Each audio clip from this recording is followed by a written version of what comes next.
Bom dia, boa tarde, boa noite, meu amiguinho, meu colega. Bem-vindo a mais uma aula do Direito Administrativo. Bem, sou o Neno, multiplicando conhecimento para você que quer passar num concurso.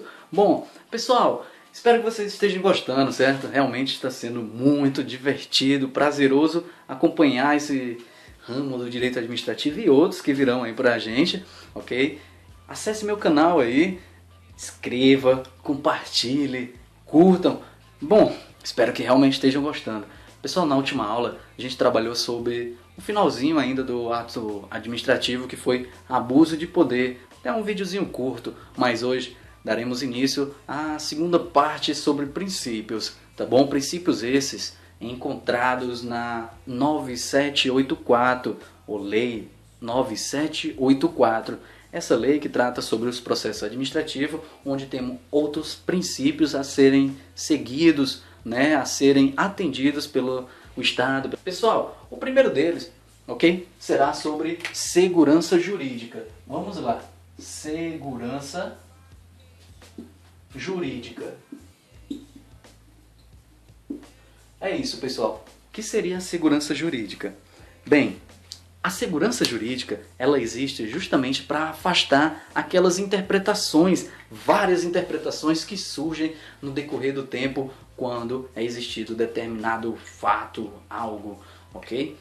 Pois é, pessoal, a administração toda ela deve sempre se segurar numa determinada interpretação, para que haja aquela melhor segurança, né, do administrado, ok? Pois algo muito, né, oscilando fica inseguro para ser entendido mesmo, ou faz com que o próprio cidadão se torne vulnerável, né, a qualquer determinação superior. Esses efeitos, ok, de segurança jurídica, essas interpretações surgidas, então é o seguinte, ela acontece e no momento do ocorrido, ela vai seguir o caminho dela. Ou seja, ela tem um efeito ex nunc, nunca retroagirá, atingindo aqueles efeitos anteriores. Aqui surgiu a lei. Daí, houve uma nova interpretação nesse momento. Desse momento em diante, ok? Vai haver a nova interpretação. Portanto, todos os efeitos anteriormente praticados, eles não serão afetados. Para deixar mais segura essa questão de segurança jurídica, vamos trabalhar algumas interpretações, né, algumas hipóteses, colocar uma situação bem mais prática. Hipótese mesmo que a gente vai trabalhar justamente para ficar mais, né, mais a par do assunto. Vamos lá. Ainda na segurança jurídica, dando exemplos para que realmente você fixe esse conteúdo, eu trabalho aqui numa hipótese de boa fé. Não sei se dá pra ver aí, pequenininho, né? Menos de 5 anos. E mais 5 anos. Mais de 5 anos. O que é isso que eu quero deixar? É o seguinte, vamos supor, o indivíduo trabalhando de forma bem regular, ele ganhou na sua continha, foi lá no seu Rolerite, olhou que tinha um valor a mais. Rapaz, que alegria esse homem teve. Mas é isso, pessoal. Com esse valor ganho a mais, ele notou que alguma coisa estava errada. Foi até a administração, pediu para rever todo aquele, né, todo o seu ganho, saber se alguma coisa estava errada. Agindo de boa fé, o sujeito, o indivíduo aí, foi até a administração. Você faria isso? Bem, a resposta não sei, mas vamos lá, né?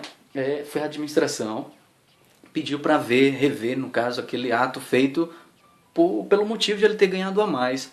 Foi visto, ok? Foi tudo realmente feito através de documentos, foi ao protocolo, tal, registrou tudo. E é o seguinte, foi visto após a análise feita na própria administração que o pagamento estava sendo devidamente correto. Daí, ficou alegre, doidou. E isso eu coloquei menos de 5 anos. Passou menos de 5 anos, esse rapaz foi lá e ficou ganhando.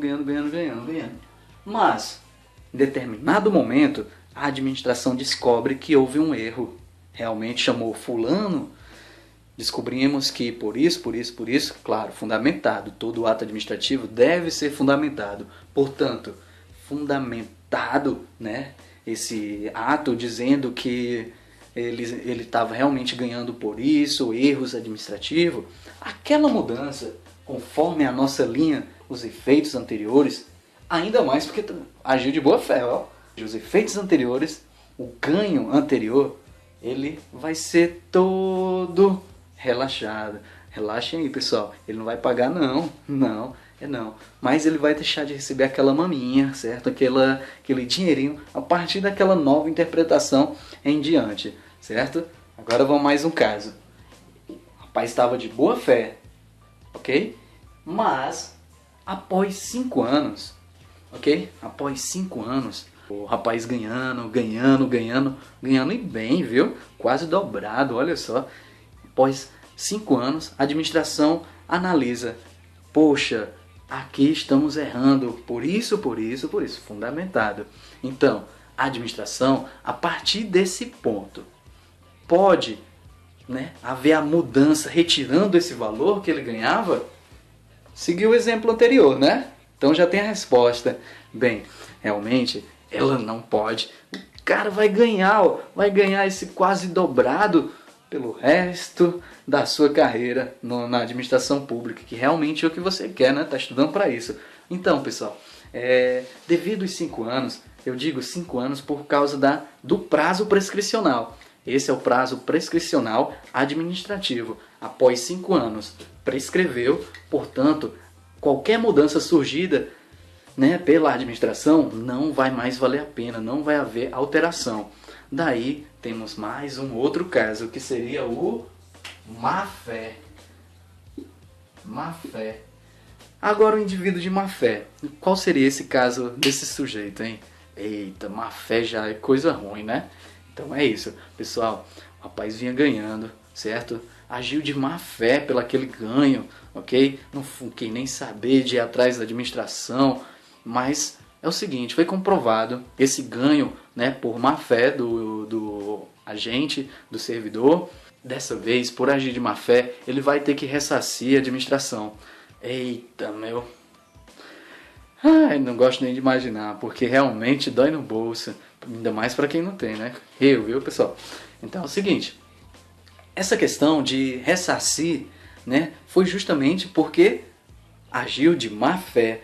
Até mesmo o STJ, certo? O Supremo Tribunal de Justiça, ele já pacificou, já deixou realmente bem enraizado que ainda haverá uma multa.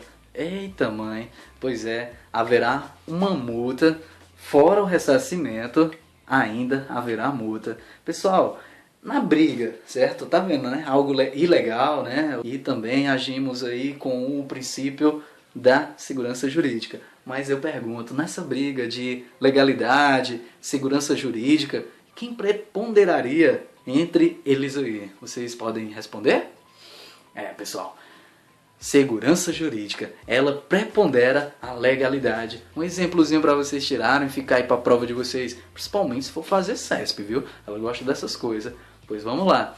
Pessoal, um indivíduo na administração pública achava que tinha passado, né, estava no número de vagas, já estava até mesmo trabalhando, ok? Então, todos mesmo ali ao seu redor, seus amigos de trabalho, já sabiam que ele realmente tinha passado, né? Ou seja, todos agiam conforme algo legal. Mas é o seguinte, um terceiro foi a administração, né? Foi procurar determinado sujeito na qual ele tinha sido, né, removido aí para um outro local, não encontrando, depois quis analisar todos os seus atos, né? A administração depois procurou e constou que ele não fazia parte do quadro. E aí, será que esse sujeito vai ter que, né, ressarcir a administração, todo aquele ato praticado, vai ter prejuízo? Pessoal, isso aqui já está mesmo fixado, por isso prepondera-se, ok? A segurança jurídica, o princípio da legalidade, ok? Então, nesse caso dito, é o seguinte, esse sujeito, ele vai permanecer, na verdade, permanecer, a maneira que eu quero dizer, sem ressarcir a administração pública, porque ele não fez de má fé, ele agiu conforme a legalidade expressava, ok? Em nenhum momento prejudicou a administração pública, a coletividade, tá bom? Pessoal, é isso, é o princípio aí da segurança jurídica prevalecendo, né, acima do princípio da legalidade. Pessoal, vamos para mais um, ok? Mais um é o devido processo legal. Vou apagar aqui no nosso quadro. Bem, o outro princípio realmente seria devido processo legal, ampla defesa e o contraditório. Devido processo legal, ampla defesa e contraditório. Bem, pessoal, vocês estão vendo aí direitinho? Ok.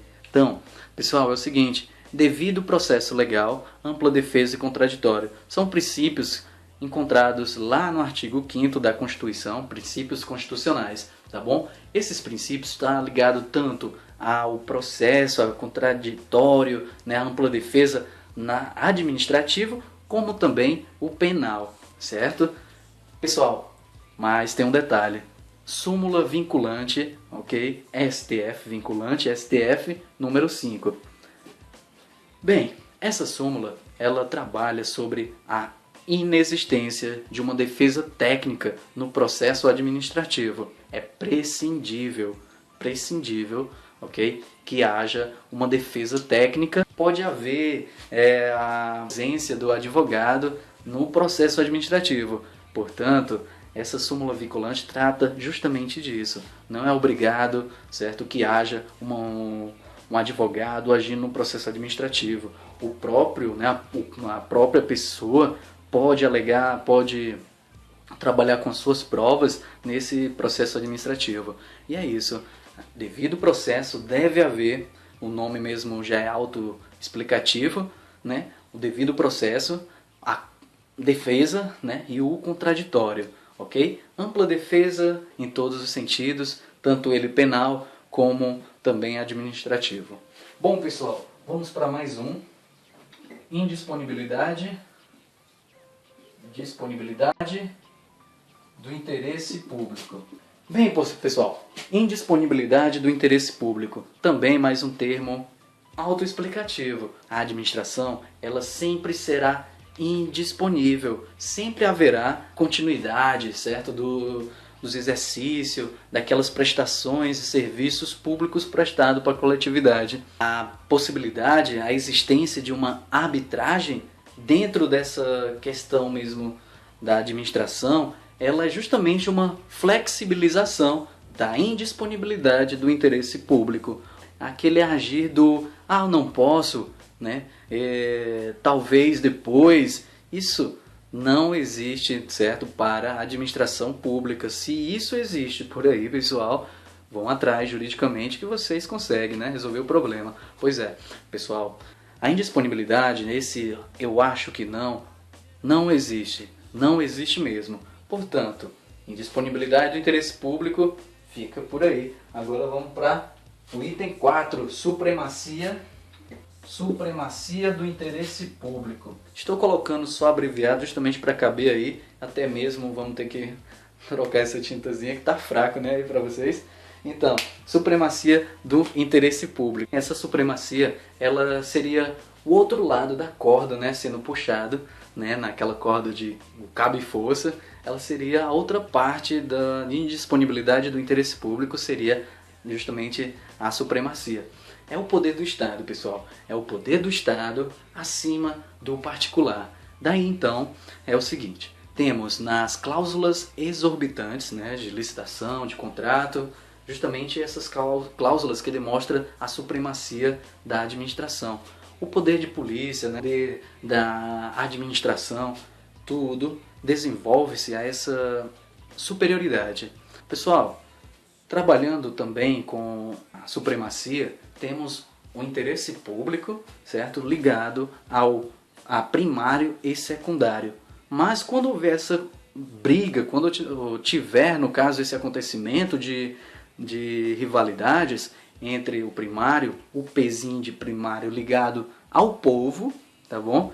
Ele vai prevalecer, ok? Prevalecerá dentro do interesse, né, do secundário, que seria a própria administração.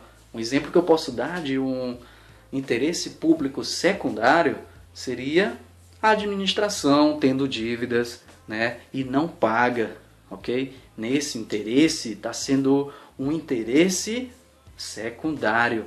Portanto, quando houver um interesse público, esse sim prevalecerá sobre o interesse público secundário. Entendido? É isso aí, pessoal. Agora mais um. A gente pode dizer também sobre a questão de alinhamento, né, entre os dois. A pergunta, né, será que todo o interesse público primário prevalecerá, isso é querendo afundar um pouquinho do assunto, viu? Prevalecerá sobre o secundário? Realmente, se cair na CESP, mas tem que realmente dizer o ponto, pessoal, porque senão marque logo esse como um não, ok? Interesse público secundário, o único momento em que ele prevalece será uma questão, acho que até óbvia, quando for junto, né, tiver igual interesse ao interesse primário, ao interesse do povo. Bem, o último mesmo que eu posso, né, elencar aqui nesse rol do 9784 seria justamente o princípio da descentralização. Esse princípio vai ajudar você para a próxima aula, ok? Que trabalharemos sobre organização da administração pública. Princípio da descentralização. Através dele, deixa eu colocar no quadro, através dele, vou apagar aqui o restante, ok? Bem, através dele, certo? Podemos dizer que é onde a administração ela especializa os serviços, ok? Então, quando trabalhamos com princípio da descentralização, devemos dizer que há no mínimo duas pessoas jurídicas, ok? Duas pessoas jurídicas, no mínimo. Haverá vínculo? Haverá hierarquia? Bem, na descentralização não há hierarquia, portanto, vínculo. O vínculo há, ok, entre essas pessoas jurídicas, e é o seguinte: deve haver esse vínculo para controle finalístico, certo? Também chamado de controle ministerial, ok? Também para, né, atingir, para visualizar as metas e os resultados. Mas esses controles, ok, feitos pelo uma das pessoas jurídicas, a outra seria para que haja, né, uma melhor, né, efetivação naquele serviço especializado a determinada outra pessoa. Portanto, essa lei, né, ou seja, esse controle deve haver na lei, né, expressando justamente qual controle deve ser feito, qual é o controle finalístico. O princípio da descentralização, com ele terminamos hoje sobre essa segunda parte dos princípios, onde lá no começo, nas primeiras aulas, trabalhamos os primeiros princípios, aqueles princípios constitucionais, ok? Mas hoje, trabalhando ainda a 9784 de 99 do processo administrativo, trabalharemos essa segunda parte de princípio. Esse princípio, que eu deixo claro, o princípio da descentralização, que vai ajudar você também a conhecer essa organização do Estado. Na questão de descentralizar, temos uma pessoa jurídica, ok? A União,